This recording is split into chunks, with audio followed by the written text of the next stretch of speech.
Olá para você, aqui é a Jaque e esse é o canal de Volta à Essência, que é um canal de leitura diária da Bíblia. Você que está chegando agora, todo dia, nesse horário mais ou menos, a gente troca uma ideia aqui, a gente lê um capítulo da Bíblia por dia. Normalmente é coisa rápida, é mais uma reflexão mesmo ali da palavra de Deus. E no final do vídeo eu faço comentários em cima desse capítulo, alguma lição ali que eu estou tirando para minha vida e você pode tirar para a sua também.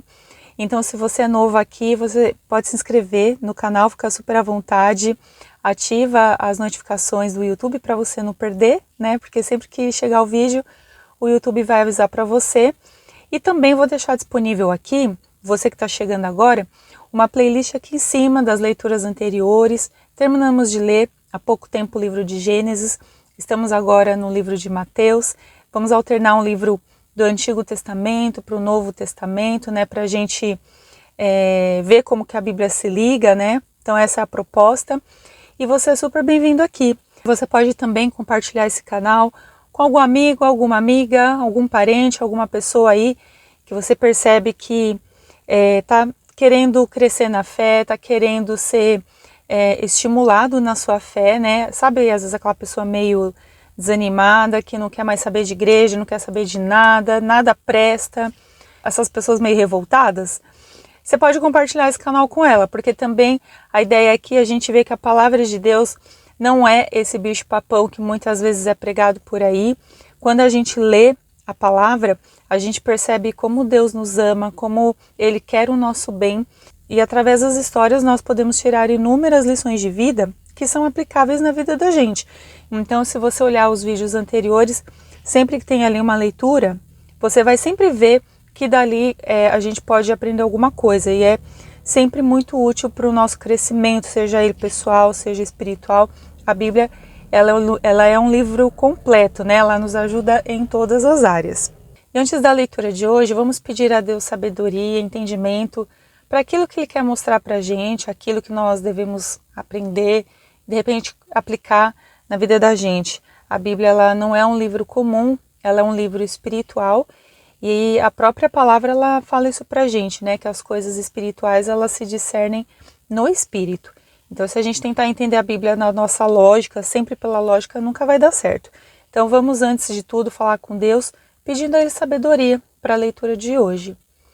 Pai, em nome de Jesus, eu quero te agradecer por esse dia, por esse momento, pela tua palavra, que ela é sempre viva, ela nunca volta vazia e ela sempre cumpre o propósito dela pelo qual ela foi designada. Senhor, eu peço que fale comigo, fale com quem também está assistindo esse vídeo. Peço ao Senhor que perdoe os nossos pecados, as nossas falhas, abra a nossa mente para que possamos compreender a sua palavra e nos ajude a aplicarmos, ó Deus, as suas lições, os princípios da tua palavra na vida da gente. Abençoe essa pessoa também que está assistindo, essa família, que o Senhor alcance essa vida e abençoe tudo que ela tem, Pai. Venha trazer essa pessoa para mais perto do Senhor e que ela te conheça e que ela veja como o Senhor é bom e como o Senhor é um Deus amoroso que se preocupa conosco. É o que eu te peço e te agradeço. Em nome de Jesus, amém. Amém. Vamos hoje ler a palavra de Deus, então, no livro de Mateus 14. Estamos já na metade do livro de Mateus e estamos a 64 dias ininterruptos aqui de leitura da Bíblia. Acho que isso vale já um like aí, você que chegou até aqui, porque é incrível como todo dia a gente buscando, como que isso pode fazer um bem enorme e como que isso a longo prazo, como que muda a vida da gente, né? Então pega lá você a sua Bíblia, traz ela aqui para trabalhar um pouquinho, vamos ler juntos. Pode ser uma Bíblia que você tem aí na sua casa, não se preocupa. A gente vai se entender aqui, né? Porque as Bíblias às vezes têm versões diferentes. Pode pegar no celular também, se você não tem uma Bíblia assim física, mas tem a Bíblia no celular, também serve e não tem problema. E vamos lá, bora lá para a leitura de hoje. Naquele tempo, Herodes, o governante, ouviu a fama de Jesus e disse aos seus servos: Ele é João Batista, que ressuscitou dentre os mortos. Por isso esses poderes miraculosos atuam nele. Pois Herodes havia prendido e amarrado João, colocando-o no cárcere, por causa de Herodias, mulher de seu irmão Filipe. pois João lhe dizia: não te é permitido possuí-la. Embora desejasse matá-lo, Herodes temia o povo, porque este considerava João um profeta. Na festa de aniversário de Herodes, a filha de Herodias dançou diante dos convidados e agradou a Herodes, de modo que ele prometeu sob juramento dar-lhe tudo o que pedisse. Instigada por sua mãe, ela disse: dá-me aqui num prato a cabeça de João Batista. O rei então entristeceu-se, mas, por causa do juramento e dos que estavam à mesa com ele, ordenou que a entregassem a ela. E mandou decapitar João no cárcere, e a cabeça foi trazida num prato e entregue à jovem, e ela a levou para a sua mãe. Então os discípulos de João vieram, levaram o corpo e o sepultaram. Depois foram contar essas coisas a Jesus. Ouvindo isso, Jesus retirou-se dali num barco e foi para um lugar deserto, à parte. E quando as multidões souberam disso, seguiram-no a pé desde as cidades. Ao desembarcar, ele viu uma grande multidão, teve compaixão dela e curou os enfermos. Ao cair da tarde, os discípulos aproximaram-se dele, dizendo: o lugar é deserto e a hora já está avançada. Manda embora as multidões para que possam ir aos povoados comprar algo para comer. Jesus, porém, lhes disse: eles não precisam ir embora, vós mesmos dai-lhes de comer. Então eles lhes disseram: temos aqui apenas 5 pães e 2 peixes. E ele disse: trazei-os aqui. Depois de ordenar que as multidões se sentassem na grama, tomou os 5 pães e os 2 peixes, ergueu os olhos ao céu e abençoou-os e partiu os pães. Depois os entregou aos discípulos e eles os entregaram às multidões. Todos comeram e se fartaram, e recolheram-se 12 cestos com os pedaços que sobraram. Os que comeram foram cerca de 5.000 homens, além de mulheres e crianças.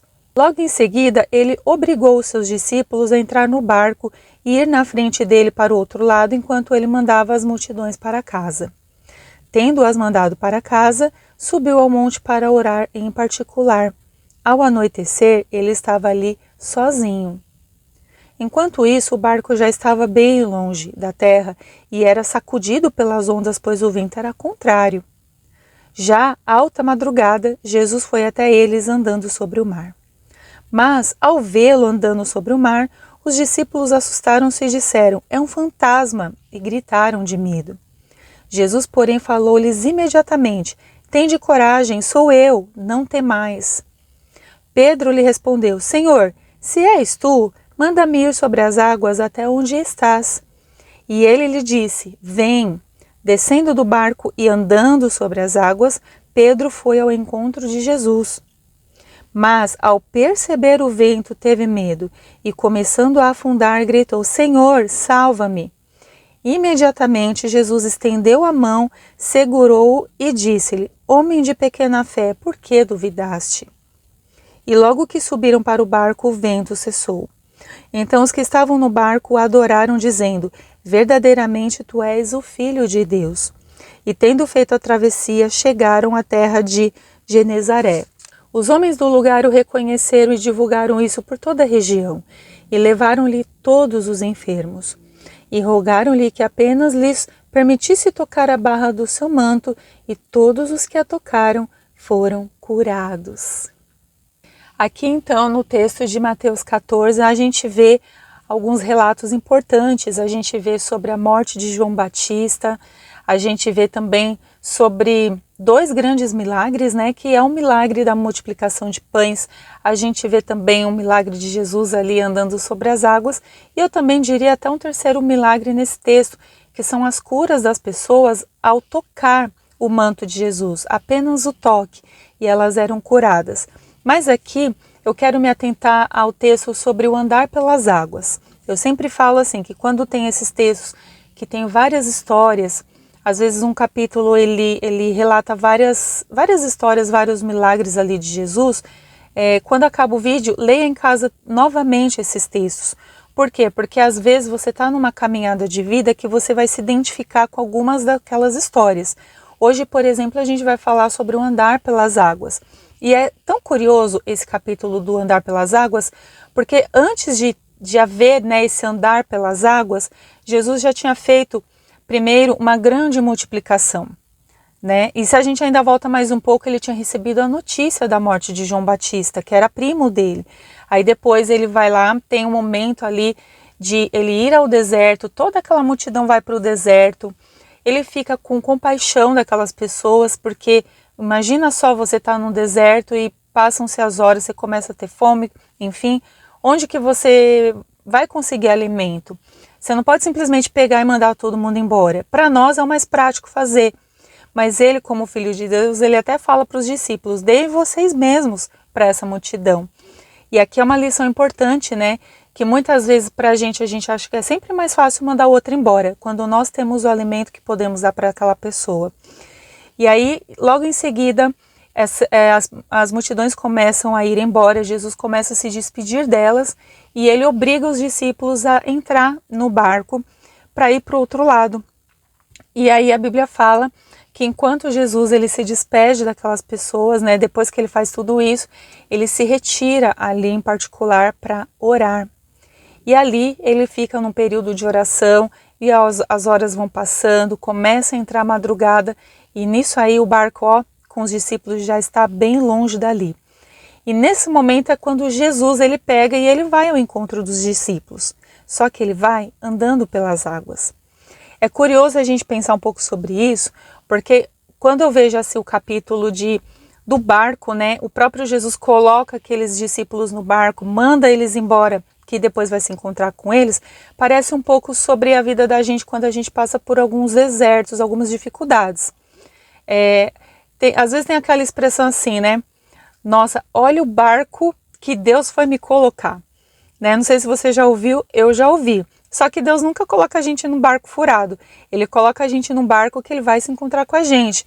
Então, às vezes, você está nessa situação que você está passando... Você se vê numa situação assim, difícil talvez, que te traz um pouco de medo.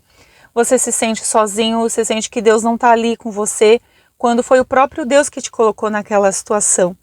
E é interessante a gente pensar que o Deus que coloca a gente naquela situação é o Deus que está com a gente, mesmo que a gente não veja. E aí a Bíblia fala que durante esse período que os discípulos estão no barco e Jesus aparece, eles ficam apavorados. Imagina você está no meio do mar, eu não sei vocês, vocês já pegaram um barco e já foram para dentro do mar à noite, num passeio qualquer que seja? Eu nunca fiz passeio à noite de barco, mas eu já vi como que é o mar à noite da praia. E a gente vê que até um certo ponto você não tem iluminação nenhuma, é até compreensível o medo. Você está no barco, você está no escuro, está de noite e o mar está agitado. É óbvio que a gente vai sentir medo. E a questão aqui é que Jesus ele aparece para eles ali e eles acham até que é um fantasma. Eu até pensaria também que fosse um fantasma, né? E aí o próprio Jesus ele se revela, ele fala assim, não gente, sou eu, não temam, né?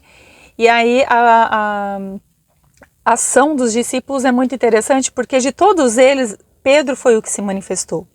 E ele pega e fala assim, mas se é o Senhor mesmo, me chama para eu ir até você, né? E o Senhor Jesus pega e fala para ele, então vem.